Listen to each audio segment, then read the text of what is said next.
My family forced me to marry a dead man, and what I discovered afterward changed everything I believed about the people who claimed to love me. Good morning, my dears.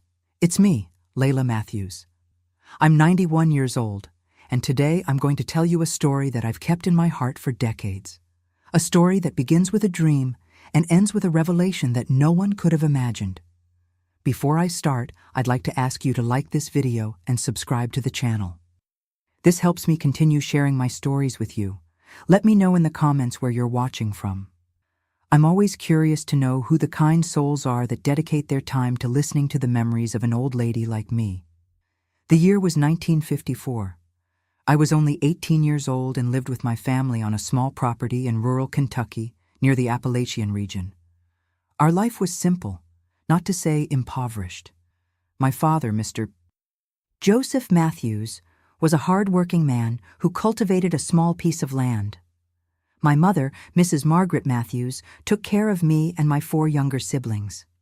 That year, a terrible drought devastated our region. The crops died, the animals got sick, and to complete our misfortune, my father contracted a fever that left him bedridden for weeks. The doctor from town said he needed expensive medicine, and our family sank into debt with the general store, the pharmacy, neighbors, with anyone who could lend us money to survive. I saw desperation in my mother's eyes every morning, saw how she hid her tears while preparing a thin porridge that had to feed 7 mouths, saw how my father withered a little more each day, not only from illness, but from the shame of not being able to support his family. I remember it as if it were yesterday. It was a Tuesday. The sun was already setting. I was returning from the river where I had gone to wash clothes for a wealthy family in town, one of the many jobs I did to try to bring home a few coins. Upon arrival, I noticed something different. My parents were sitting at the kitchen table, and for the first time in months, they were smiling. "Layla, come here, child," called my mother with an expression that mixed relief and a strange anxiety. I sat with them, exhausted from the nearly 2-hour walk from the river to our house, carrying bundles of wet clothes. "God has heard our prayers, my daughter," said my father, his voice weak but with a sparkle in his eyes that I hadn't seen in a long time. Mr. Montgomery, owner of the largest lands in the region, was here today. My eyes widened. The Montgomerys were practically legends in our region, owners of farms, businesses, and they even said they had influence in the state capital's politics. They rarely left their mansion on the hill, and when they did, it was in gleaming automobiles, leaving a cloud of dust wherever they went. "And what did he want with us?" I asked, unable to imagine what such a powerful man would be doing in our humble home. My mother held my hands on the table. Her hands were calloused from so much work, but at that moment they trembled with emotion. "Daughter, his son, Isaac Montgomery, has asked for your hand in marriage." I was speechless. Isaac Montgomery, the man everyone in town spoke of with reverence. They said he had studied in New York City, that he spoke foreign languages, that he wore fine clothes imported from Europe. How could he want to marry me, a simple country girl who barely knew how to read and write? "But I've never even seen him," I stammered in confusion. "He saw you, my daughter," replied my mother, "at the Easter service. He told his father he was enchanted by your modesty and beauty, and old Montgomery came personally to ask for your hand. And there's more," continued my father, leaning forward with difficulty. "He paid all our debts, all of them, daughter, and promised that we will be able to keep our farm and even receive monthly help after you're married." My eyes filled with tears. I didn't know if from joy, surprise, or fear. It was all so sudden, so unexpected, marrying a man I had never talked to, whom I knew only from stories told by others. "But father, mother, I don't even know him. How can I marry like this?" "Daughter," my mother squeezed my hands tightly, "you know how we're suffering. Your father needs treatment. Your siblings need to eat. This is a blessing we cannot refuse." I looked at my little brothers and sisters playing in the corner of the room, unaware of the conversation that was deciding my fate. The youngest, Tommy, was only 4 years old and was so thin that his ribs showed under his patched shirt. And when When would this happen? I asked, my voice faltering. In 10 days, replied my father, on July 10th. First, you'll meet him at the Montgomery house, and then the preparations for the wedding will begin. That night, lying on the mat I shared with my 2 sisters, I couldn't sleep. On one hand, I felt afraid of the unknown, of marrying a stranger, of leaving my family. On the other, I dreamed of the possibility of a better life, not just for me, but for everyone I loved.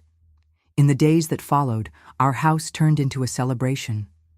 Neighbors who had previously avoided us because of our debts now appeared with gifts and smiles, wanting to be close to the future Mrs. Montgomery. My mother and my aunts began to prepare the best dress they could with the few fabrics we had. A cousin, who worked as a maid for a rich family, brought secretly a bit of French perfume that her employer had discarded. My father visibly improved with the medicines we could now afford. The color returned to his face, and he was even able to get up for meals.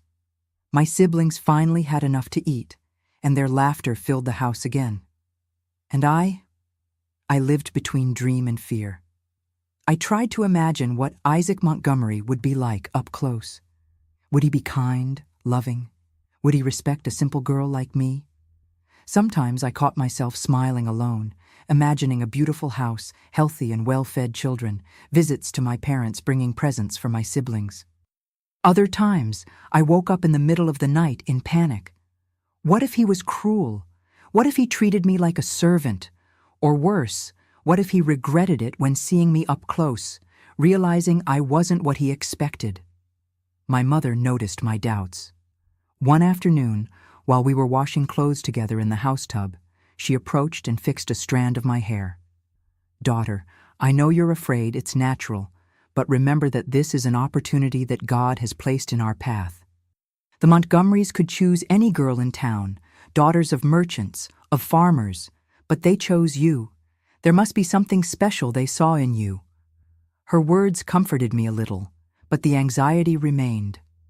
On July 9th, the eve of the big meeting, I received a letter. The messenger was a well-dressed young man, mounted on an impressive horse. He said he worked for the Montgomerys and had been sent especially to deliver that correspondence to me. With trembling hands, I opened the scented envelope. Inside, on a fine paper that I had never touched before, was written in elegant handwriting, "Miss Layla, I can hardly wait to finally meet you in person tomorrow.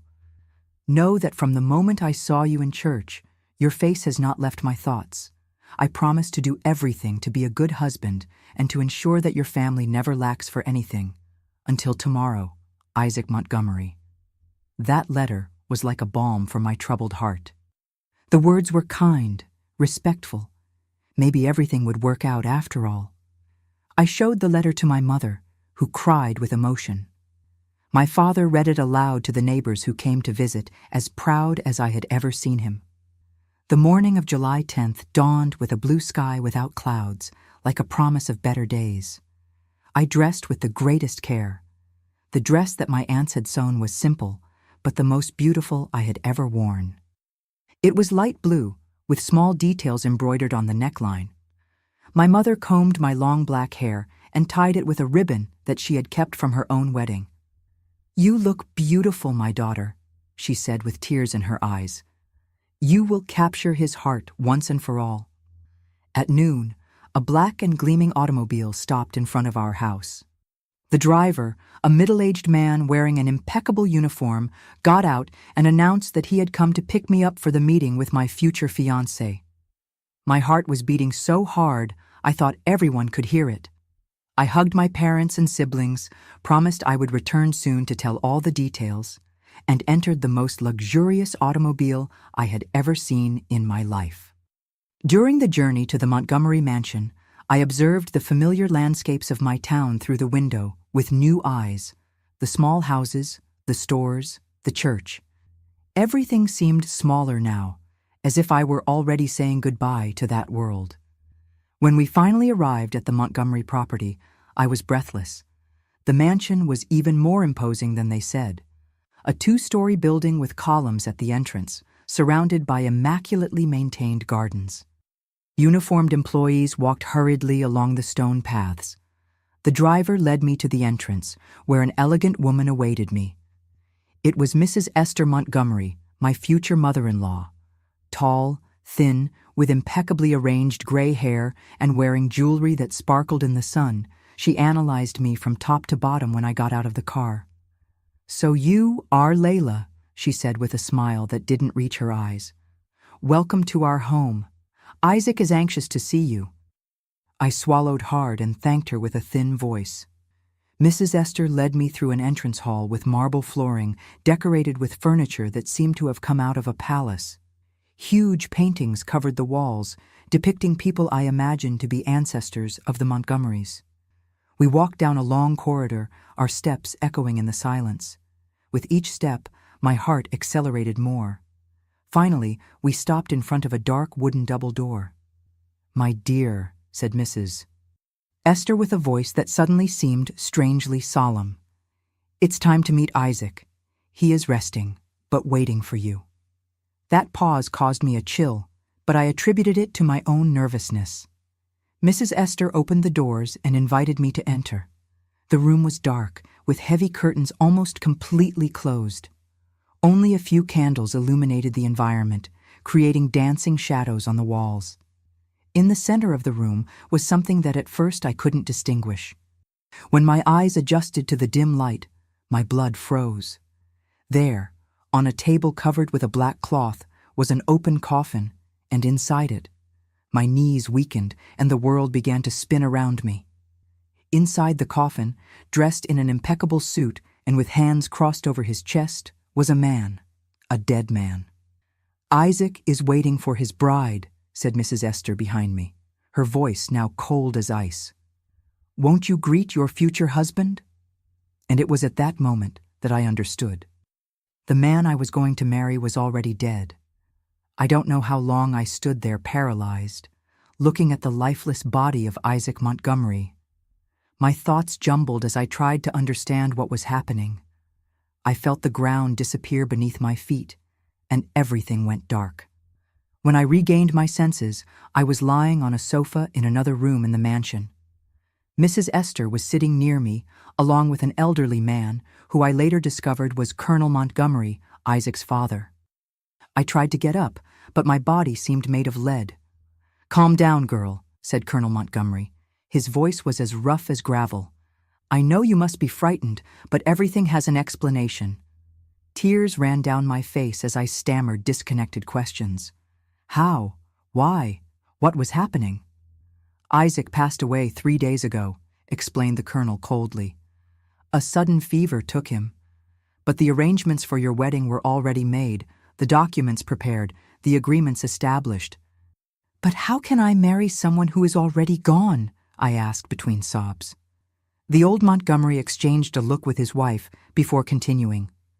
"The wedding will happen as planned. It's important for our family to maintain certain traditions and to honor my son's last wish." "Last wish?" I repeated, confused. "Yes," intervened Mrs. Esther. "When Isaac realized he wouldn't survive the fever, he made us promise that the wedding would happen in any case.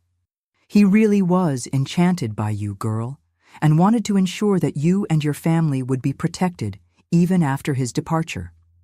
That made no sense. How could a man who had never talked to me make such a request on his deathbed? But I was too stunned to question the logic of that story. "And my parents?" I asked. "Do they know about this?" "No," replied the colonel, "and they don't need to know for now. Tomorrow, after the ceremony, you can visit them and tell them that Isaac fell gravely ill right after the wedding. In a few weeks, we will announce his death. That way, it will be less shocking." My head was spinning. This was madness. How could they expect me to participate in such a farce? "I can't do this," I said, trying to stand up. "I need to go home. My parents must be worried." Colonel Montgomery held my arm with surprising strength for a man of his age. His eyes, previously indifferent, now burned with an intensity that made me freeze. "Listen well, girl. Your family now owes more than $10,000 to me. Money that I paid to save your father, feed your siblings, secure your roof. If you refuse this arrangement, I will not only demand every cent immediately, but I will make sure your father never finds work in this county again. Understood? My entire body was trembling. I knew well the influence of the Montgomerys. If they wanted, they could destroy my family. Dad was still weak.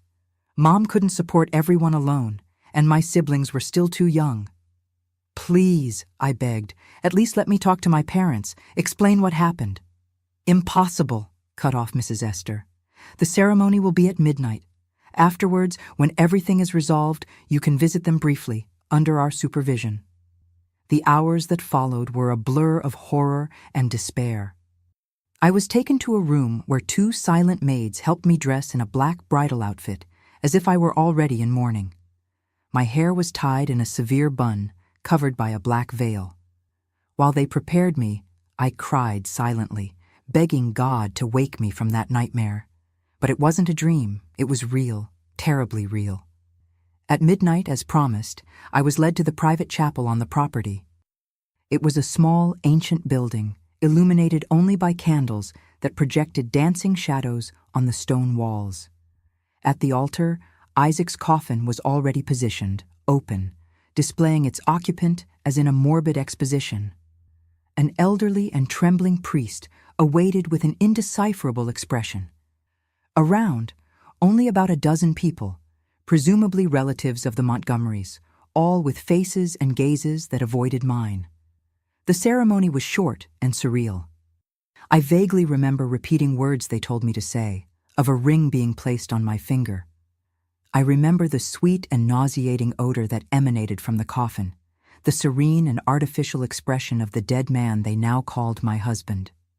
At some point, the priest declared us husband and wife.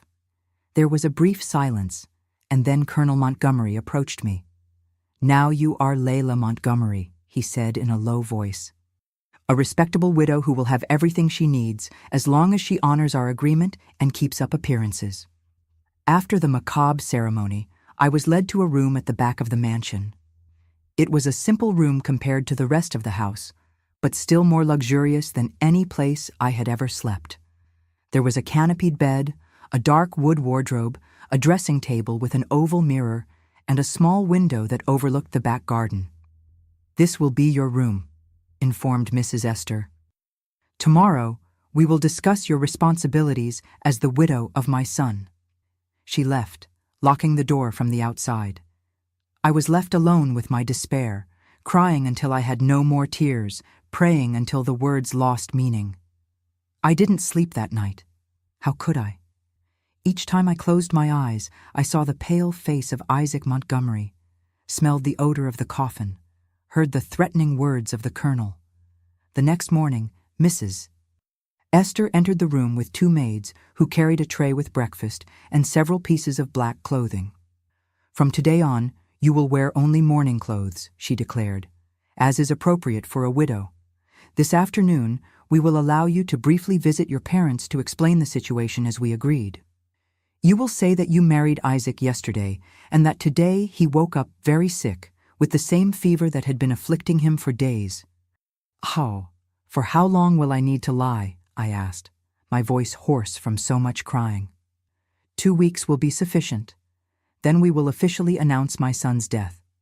You will continue living here as his widow, receive a small allowance, and we will ensure that your family continues receiving assistance as promised." That afternoon, as promised, I was taken to my parents' house.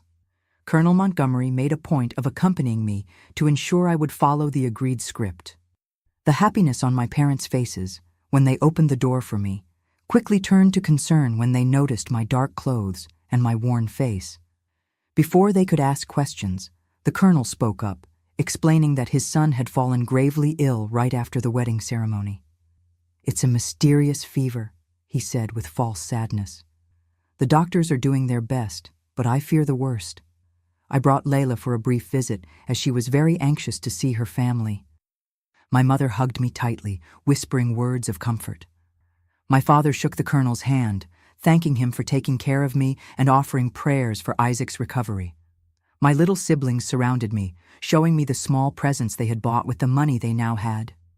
A new top, a mended dress, notebooks for school. It was the most painful visit of my life. Every hopeful smile, every word of gratitude was like a knife in my chest. I was betraying the trust of the people I loved most, participating in a cruel lie. But what choice did I have? During the visit, I noticed how my father seemed healthier, how the house now had food in the pantry, how my siblings looked cleaner and better fed. The price of their security was my freedom, and at that moment, I decided I would pay that price, however high it might be. 2 weeks later, as promised, the news of Isaac Montgomery's death was announced. There was a large public funeral with the coffin now closed due to the progression of the disease, they explained. The entire town came to pay their condolences. I was there, dressed in black from head to toe, playing the role of the inconsolable widow. My parents and siblings cried at the loss of a son-in-law and brother-in-law they had barely known. They embraced me, offering comfort, saying I could return home if I wanted. But Colonel Montgomery quickly intervened, informing everyone that I would remain in the mansion, as was appropriate for the widow of his only son. "She will be like a daughter to us now," he said with a smile that only I knew was false. "We will take care of her as Isaac would have wanted." And so began my life as the Montgomery widow. I was 18 years old, had never been truly married, and now was trapped in a farce I didn't completely understand. I was a prisoner in a golden cage, living with people who treated me sometimes with indifference, sometimes with poorly disguised contempt. My days followed a rigid and lonely routine. I woke early, had breakfast alone in my room, then spent hours in the mansion's library, where I tried to improve my reading, one of the few activities allowed to me. Sometimes, when Mrs. Esther traveled, which happened frequently, I discreetly explored the less visited corners of the house, always alert not to be discovered. I was permitted to visit my family once a month, always accompanied by a trusted employee of the Montgomerys. These visits were my only consolation, my only connection to the life I had left behind.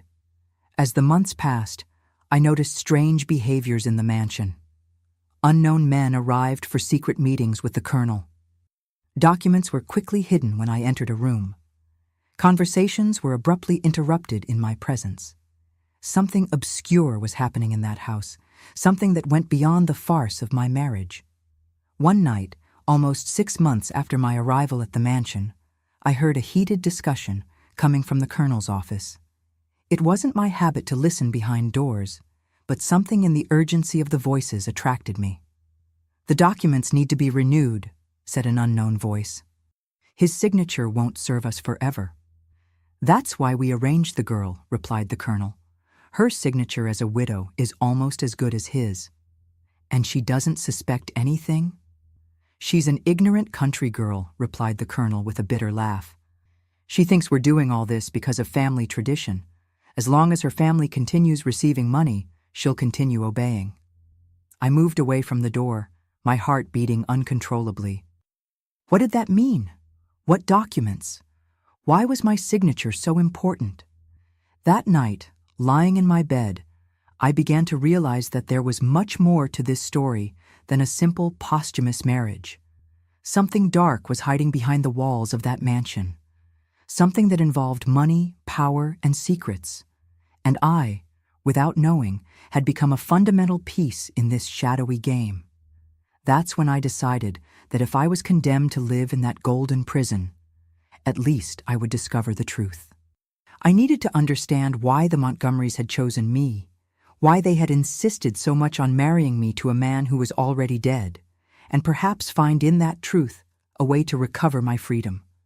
What I didn't know was that the truth would be even more shocking and disturbing than I could have imagined, and that upon discovering it, my life would change forever. Once again, life in the Montgomery mansion followed its somber course. I had turned 19 in silence, without celebrations, just with a letter and a small package sent by my mother, which the butler delivered to me with evident disdain. It had been almost a year since I had been living in that farce, playing the role of widow to a man I had never known in life. With the passing of the months, I became practically invisible in that house. The employees barely spoke to me. Mrs. Esther traveled more and more, and Colonel Montgomery rarely called for me, except when he needed me to sign some document. This relative freedom within the walls of the mansion allowed me to observe and learn. I learned to move silently through the corridors. I learned which floorboards creaked and should be avoided. I learned the schedules when each room was empty, the routines of the employees, the habits of the colonel. More importantly, I learned to read better using the books from the library, a skill that my poor education had only begun. On January 5, 1955, something unexpected happened. Mrs. Esther, who had returned from one of her mysterious trips the night before, summoned me to the main office of the mansion. It was the first time I had been called to that room, the private sanctuary of Colonel Montgomery. "Layla," she said, without even raising her eyes from the papers she was organizing. "We need you to attend an event in the state capitol next month. Some business associates of the family need to meet Isaac's widow." That surprised me. In almost a year, they had never allowed me to leave town. Why now?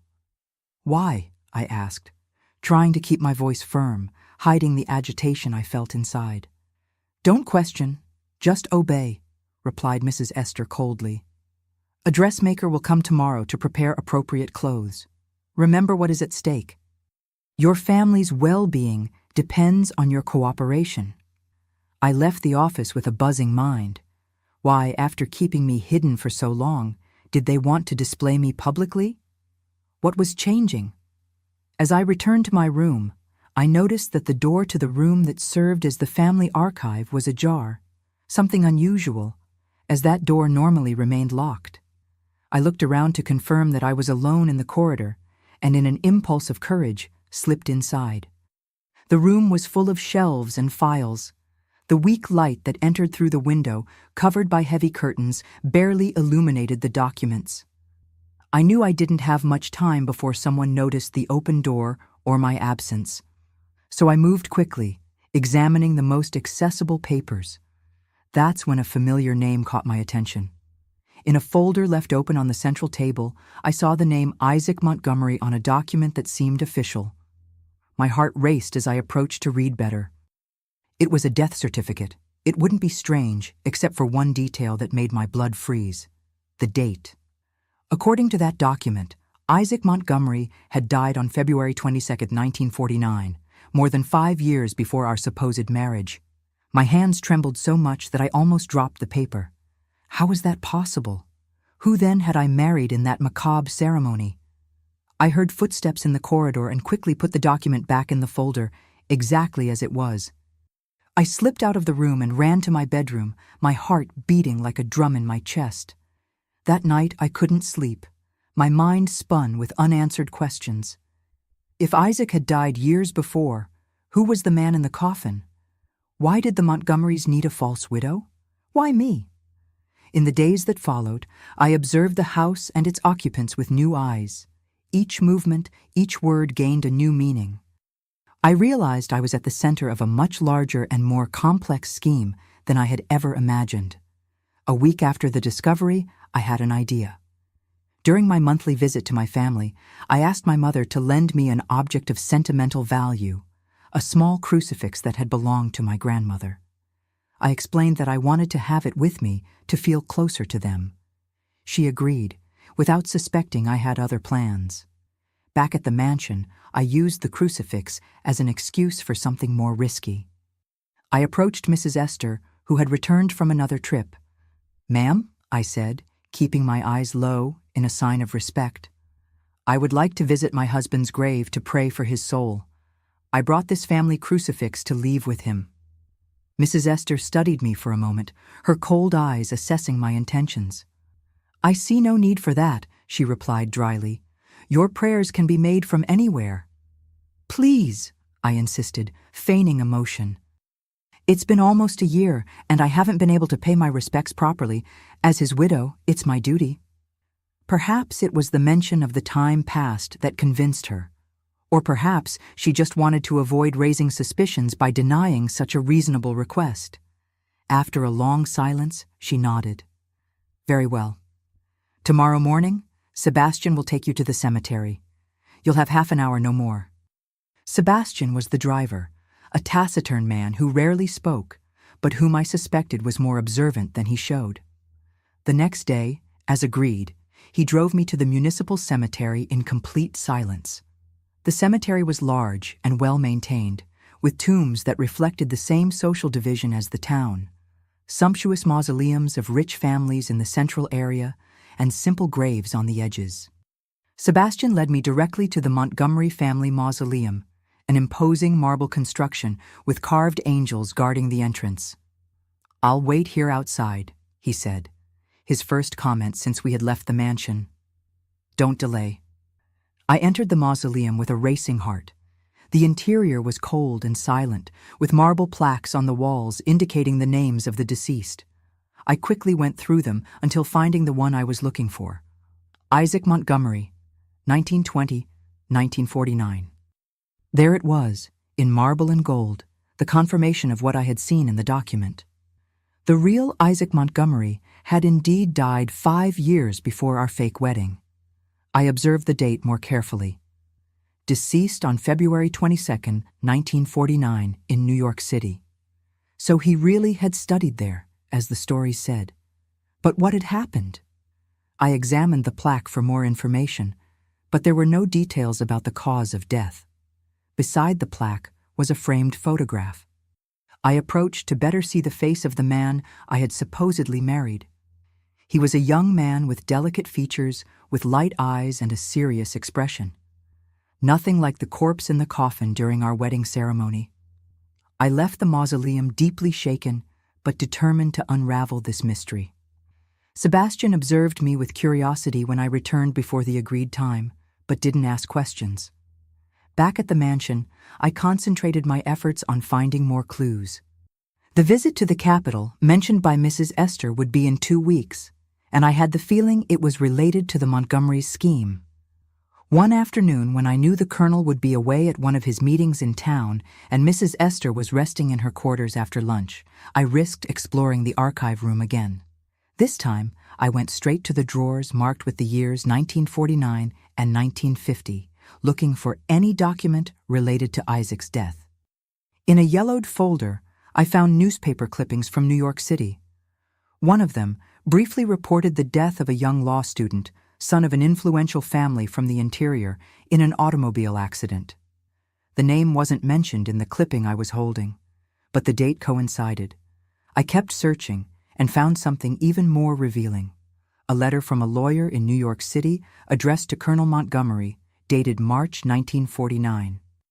The letter mentioned the regrettable accident and discussed the legal procedures for the transfer of properties and investments that were in Isaac's name.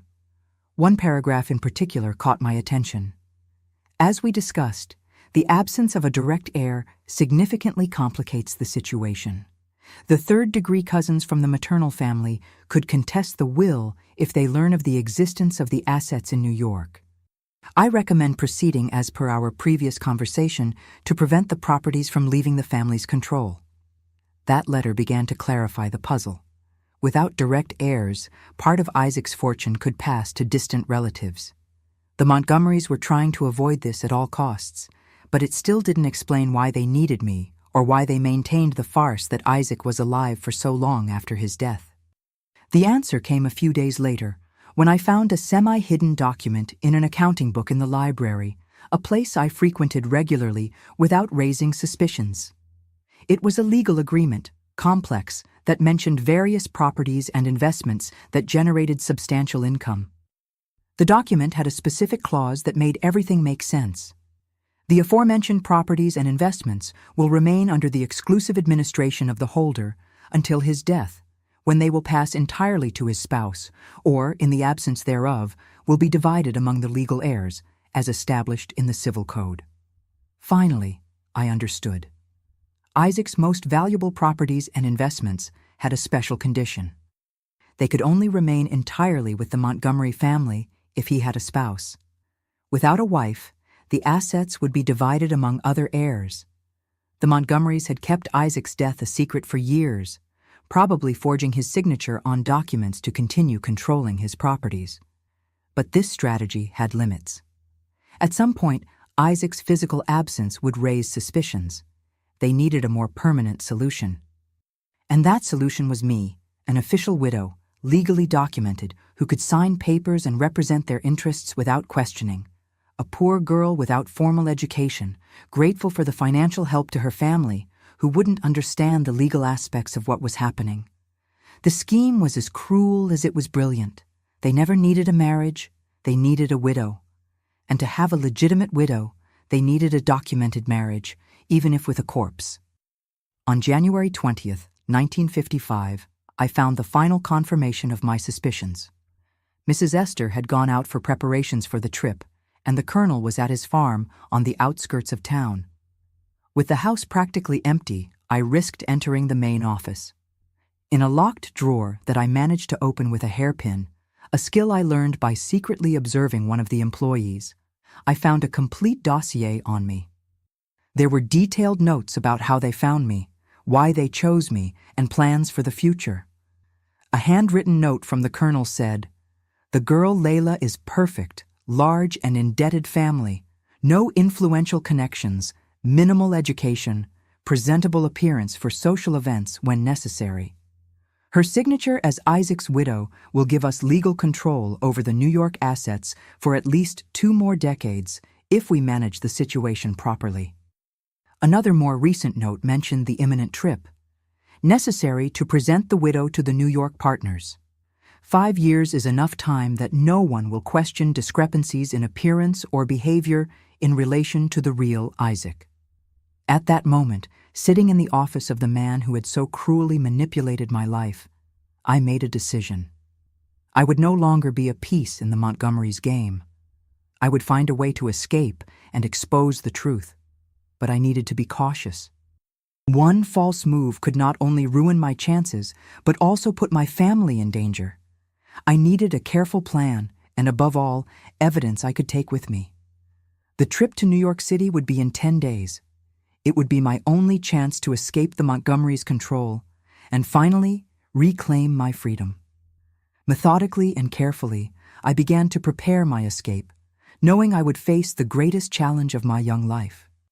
That night, as I mentally organized my next steps, I looked at my grandmother's crucifix and made a silent promise. The farce of the Montgomery widow would come to an end, and the real Layla would finally begin to live. The 10 days leading up to the trip to New York City were the longest and tensest of my life. Every minute was a battle between the fear of being discovered and the determination to execute my plan. While Mrs. Esther personally supervised the fittings of my wardrobe for the trip, elegant but discreet morning dresses, I observed every detail of the house routine, every schedule, every habit. At night, when everyone was asleep, I worked silently in my room, using a small blade I had pilfered from the kitchen. I carefully undid the hem of one of my simplest dresses, creating a secret compartment where I hid the most important documents I had found. Isaac's original death certificate, newspaper clippings about his death, and the incriminating letter detailing the Montgomerys' plan. I also needed money. Without resources, my escape would be short-lived and unsuccessful. Luckily, I discovered that Mrs. Esther kept a small amount in her desk for household expenses. Over several days, I subtracted small amounts, not enough to be noticed immediately, but which added together would give me some survival time. The hardest part was thinking about my family. I knew that once I disappeared, the Montgomerys would probably cut off financial aid to my parents. This idea tormented me, but I also understood that remaining in that farce would mean a lifetime of servitude. If I managed to expose the truth and obtain justice, perhaps I could help them in another way. On the eve of the trip, when preparations were almost complete, I asked permission to visit my family one last time before departing. Surprisingly, the Colonel agreed, perhaps to maintain the appearance of normality. "Just remember," he warned as I left, "not a word about the real destination of the trip. Just say you're visiting distant relatives of Isaac to resolve inheritance matters." That visit was especially painful. My parents were so proud of me. The daughter who had married a rich man, and even after his tragic death, continued being respected by his family. My mother cried as she hugged me, saying how elegant I looked in my fine clothes, even if they were mourning ones. My father, now fully recovered from his illness, showed me the improvements he had made to the house with the Montgomerys' money. My siblings, all in school now, animatedly told me about their studies. The youngest, Tommy, who barely spoke when I left, now ran around the house reciting the numbers he had learned. It was a scene of simple prosperity, a happiness that I had helped provide with my sacrifice. How could I tell them that everything had been built on a lie? How could I explain that soon this security might disappear? I couldn't. Instead, I hugged each one long, keeping their faces in my memory, praying they would forgive me when they knew the truth. "I'll be back in 2 weeks," I lied, hating myself for it, but knowing it was necessary. "Take care. I love you all more than anything." On the morning of January 25th, 1955, we left for the capital. We were a small group, myself, Mrs. Esther, Colonel Montgomery, and 2 trusted employees. The train journey was silent and tense. I watched through the window as the landscapes of my native land disappeared, feeling a mixture of fear and hope for the unknown that awaited me. New York City was more impressive than anything I could have imagined. The tall buildings, the busy streets, the immense cityscape. Everything seemed from another world for a country girl like me. We went directly to an elegant hotel where we occupied an entire suite. For the first time, I was publicly presented as Mrs. Layla Montgomery, widow of our dear Isaac. The meeting with the partners was scheduled for the next day. That night, while Mrs. Esther and the Colonel dined in the hotel restaurant, I asked to stay in the room, claiming a strong headache. It was the moment I had been waiting for. As soon as I was alone, I changed from the morning dress to a simpler, more discreet one that I had hidden in my luggage. I put the money and documents in a small purse. I hesitated for a moment before the mirror. I was about to leap into the unknown in a huge city I had never known. But the face that stared back at me in the reflection was no longer that of the naive 18-year-old girl, but of a woman determined to reclaim her life. I left through the hotel's back door, quickly blending with the crowd in the streets. My first objective was to find the nearest police station and report everything. But after walking a few blocks, I reconsidered. The Montgomerys were powerful. Who would believe me? A country girl without connections against one of the most influential families in the state. I needed help, someone with enough authority to confront the Montgomerys. It was then that I remembered a name I had seen in the documents, Dr. Augustus Lawson, a lawyer who had questioned some of the Colonel's businesses. His office was in the city center. Using almost all the money I had brought, I took a taxi to the address. It was almost night when I arrived at the imposing building. The office would be closed, but I had nowhere to spend the night and feared the Montgomerys might already be looking for me. By luck, or perhaps divine providence, when I arrived at the building, a middle-aged gentleman was leaving. I recognized him immediately from the descriptions in the documents. It was Dr. Lawson himself. "Dr. Lawson?" I called, approaching nervously. "Please, I need to speak with you." "It's about the Montgomery family and Isaac Montgomery." He looked at me with surprise and caution. "And who might you be, miss?" "My name is Layla Matthews, although they force me to use the name Montgomery. I am supposedly the wife of Isaac Montgomery." His expression changed from caution to shock. "That's impossible. Isaac Montgomery died almost 6 years ago." "I know," I replied, pulling the documents from my purse. "And I have evidence of all the fraud that the Montgomerys planned using my name." Dr. Lawson studied me for a moment, then checked his watch. "Come into my office, Ms. Matthews. I think we have much to discuss." That night, in a small room illuminated only by the light of a lamp, I told my entire story to the lawyer. I showed each document, each piece of evidence I had collected during my months of silent investigation. I explained how I had been forced to participate in the farce, how I discovered the truth, how I planned my escape. Dr. Lawson listened to everything with professional attention, making occasional notes, examining each document carefully. When I finished, it was already past midnight. "Ms. Matthews," he said finally, "what you've brought me is evidence of an elaborate fraud and several serious crimes. Forgery of documents, coercion, possible embezzlement, among others. But I need to be honest. Confronting the Montgomerys won't be easy. They have connections at all levels of government and the judiciary." "I'm aware of the risks," I replied, "but I cannot continue living in this lie." "I understand. I will help you, but we will need to act with extreme caution. For now, you cannot return to the hotel. The Montgomerys have certainly noticed your disappearance and must be looking for you." Dr. Lawson arranged for me to stay in a discreet boarding house, run by a trusted widow. In the days that followed, while local newspapers discreetly reported the disappearance of the young Montgomery widow, he worked tirelessly, preparing the case. A week later, when we received news that the Montgomerys had returned to the interior after fruitless searches, Dr. Lawson formally filed a complaint with the district attorney's office. The case was too complex to be ignored, even with the Montgomerys' influence. What followed were months of testimonies, investigations, and veiled threats. The Montgomerys, as expected, denied everything, claiming I was a young woman disturbed by her husband's death, who had invented fanciful stories. They tried to disqualify me in every possible way. They said I had mental problems, that I had stolen documents, that I was being manipulated by enemies of the family. The hardest blow came when I learned that, as I feared, they had cut off all assistance to my family. My father, without resources to maintain the improvements on the farm, was forced to sell part of the land.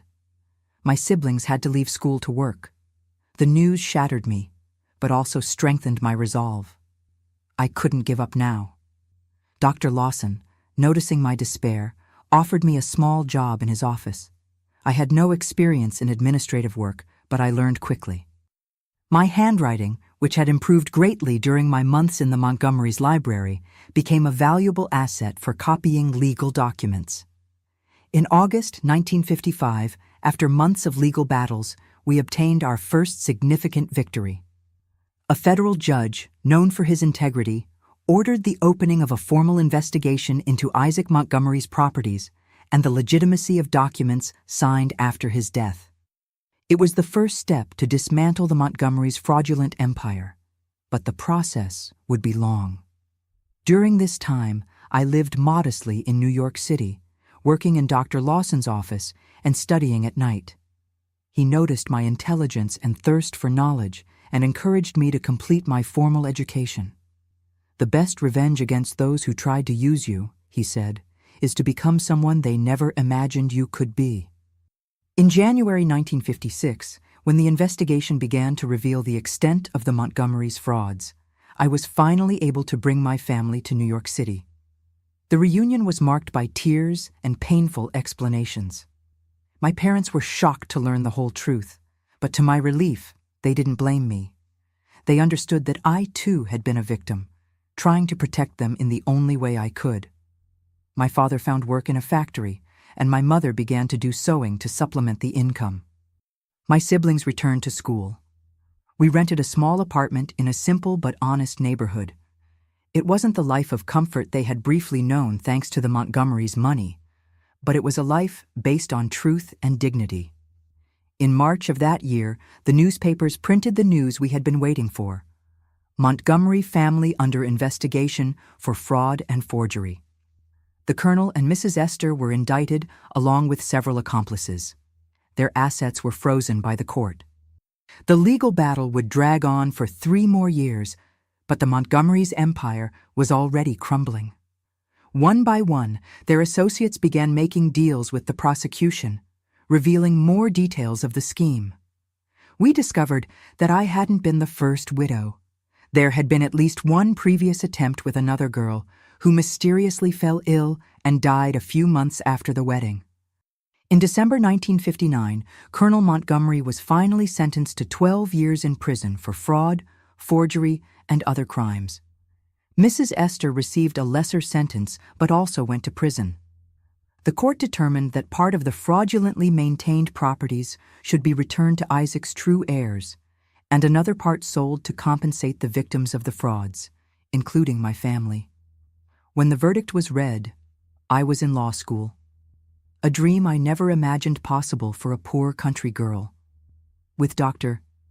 Lawson's help, who had become a mentor and friend, I got a scholarship and was determined to become a lawyer who would fight for vulnerable people like I had been. The compensation we received allowed us to buy a modest house and ensure education for my siblings. My father, who never fully recovered from the trauma and difficulties we faced, passed away in 1962. But at least he had the consolation of seeing that justice had been done and that his family was safe. As for me, I completed my law studies in 1963 at 27 years old.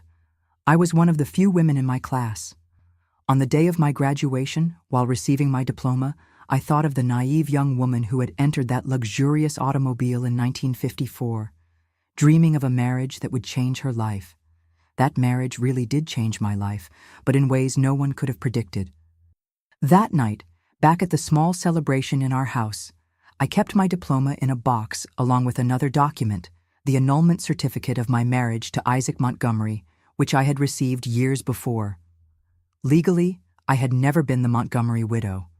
I was finally just me, Layla Matthews, free, educated, and in control of my own destiny. Graduating in law was just the beginning of my true life. After years of being manipulated, I finally had the tools to fight not just for myself, but for other vulnerable people. On March 15, 1964, I opened my modest law office in a small room in the center of New York City. It wasn't luxurious, just a desk, a few chairs, and shelves for law books. But for me, it represented the greatest achievement of my life.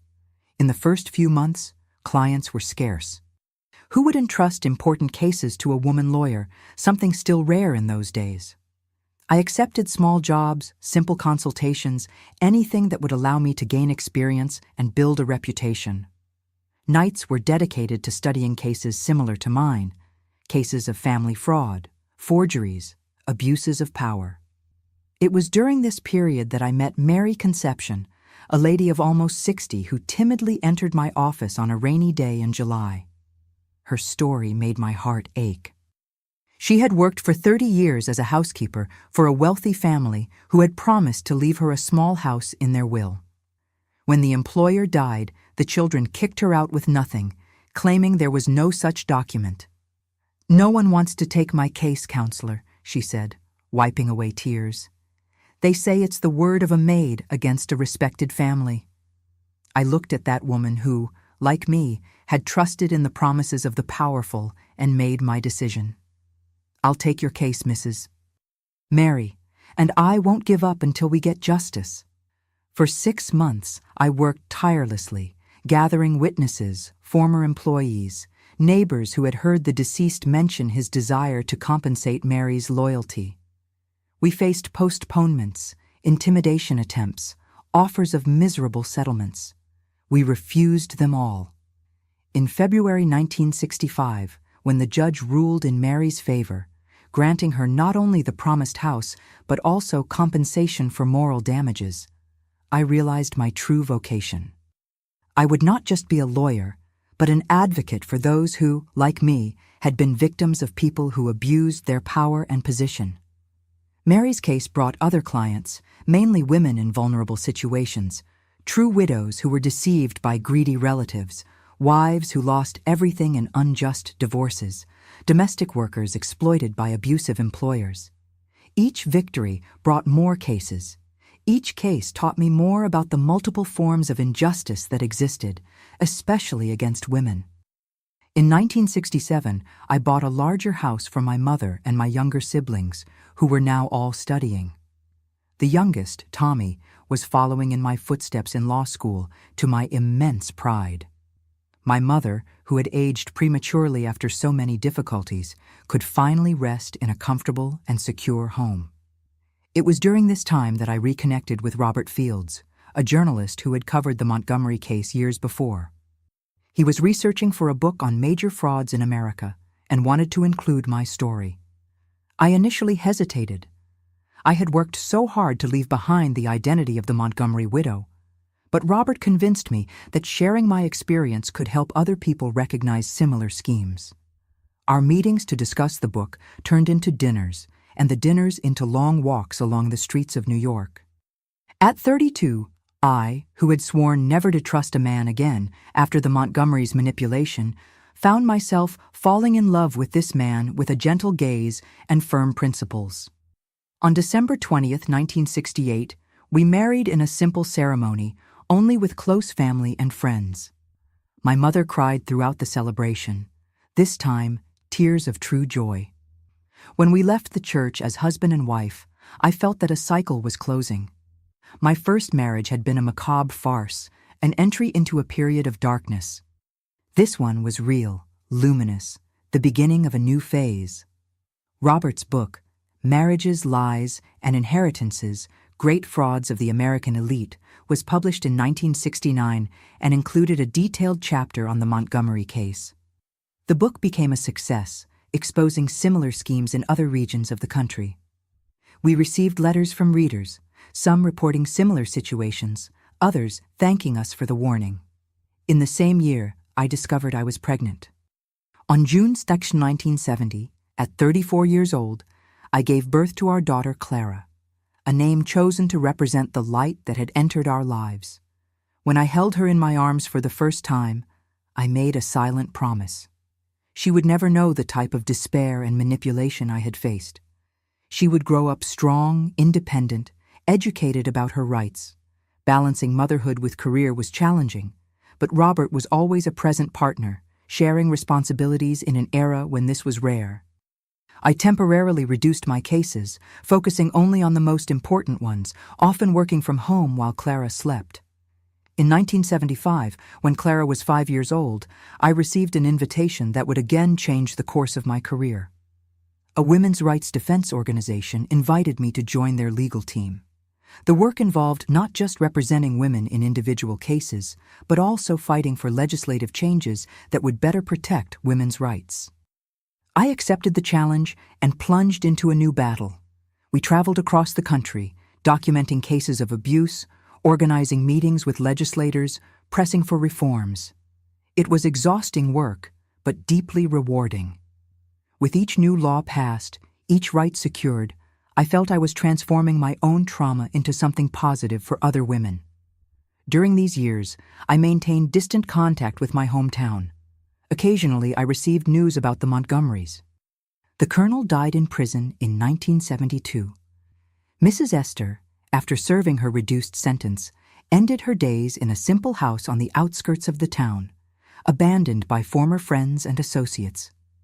The mansion, where I lived as a prisoner, was sold to pay debts and compensation and later transformed into a county museum. In 1980, when I turned 44, I returned to my hometown for the first time since my escape, accompanied by Robert and Clara, now a curious and intelligent teenager. It was a visit loaded with emotions. The town had changed, grown, modernized. Few remembered the Montgomery case, and even fewer recognized in me the young woman who had disappeared decades ago. We visited the municipal cemetery where the Montgomery family mausoleum remained, now in a state of abandonment. Before Isaac's plaque, the man I never knew, but who had so much influence in my life, I felt not anger, but a strange peace. He too had been, in a way, a victim, his death used as a tool in a cruel scheme. "Who was he, Mom?" asked Clara, observing the date on the tombstone. "Someone whose name was used to imprison me," I replied, "but who ironically ended up freeing me for the life I have today." In the decades that followed, I continued my work as a lawyer and activist, even as my hair began to whiten and wrinkles marked my face. Clara followed her own path, graduated in journalism like her father, married, gave me grandchildren who grew up hearing softened versions of my story appropriate for their ages. Robert and I grew old together, sharing a life of purpose and genuine love, something that the young Layla never imagined she would find after the traumatic experience with the Montgomerys. When he passed away in 2005, after almost 4 decades of companionship, I felt a deep pain, but different from that desperate anguish of my youth. It was a pain tempered by gratitude for the years shared, for the memories built, for the legacy we left. Today, at 91 years old, sitting in this chair, as I tell my story, I look back and see the long path traveled from that dark chapel where a terrified girl was forced to marry a corpse. I see the determined young woman who escaped with documents hidden in the hem of her dress. I see the persistent student who graduated in law against all odds. I see the passionate lawyer who fought for other women. I see the wife and mother who built a family based on true love and respect. All these women are me, Layla Matthews. Not the Montgomery widow, not the victim of a fraud, not the piece in a power game. Just myself with my choices, my struggles, my achievements. My grandchildren sometimes ask me if I have regrets, if I would change anything in my journey. I tell them no. Each moment of pain strengthened me, each obstacle taught me, each victory redeemed me. Even that terrible night in the Montgomery's chapel, when I thought my life had ended, was actually the beginning of a journey that would lead me to discover a strength I didn't even know I possessed. If there is a lesson I would like to leave for you who are listening to me today, it is this. No matter how dark the night seems, no matter how impossible the situation appears, never give up on the possibility of rewriting your own story. I was forced to marry a dead man, but I refused to die with him. Instead, I chose to live, truly live with purpose, courage, and dignity. This is my story, not the one they tried to write for me, but the one I wrote myself, word by word, decision by decision, day by day. A story that began with a marriage to death, but that blossomed into a full, meaningful life, and above all, truly my own. My dears, if this story touched your heart, please don't forget to like this video and subscribe to the channel. Share it with someone who needs to hear a message of hope and overcoming, and tell me in the comments what most touched you in my story. I'll be back next week with more memories to share with you. Thank you very much for listening to me with so much kindness.